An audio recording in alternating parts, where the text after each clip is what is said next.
LinkedIn just changed its algorithm and it could completely change how you should create content there.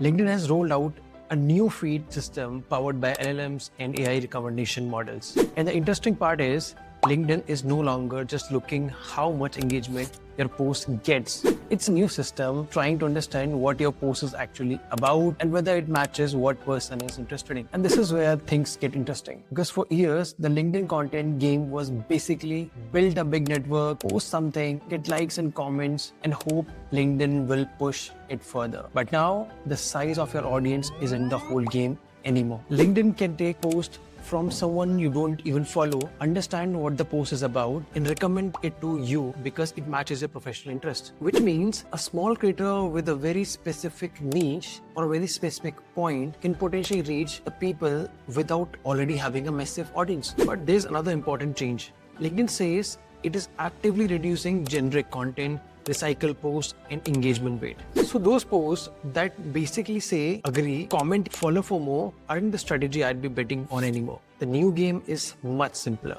Be specific. Have an actual opinion and make your content so clear that LinkedIn knows exactly who should see it. So don't make marketing lessons. Make 5 things B2B SaaS companies get wrong about paid acquisition. That is a much stronger signal because you are not just trying to get more people to see your content. You're trying to get to the right people to see it. And honestly, I think that's much bigger change than another algorithm update. LinkedIn is moving from network game to an interest game. Follow me because I am tracking these platform changes and breaking down what they actually mean for marketers and creators.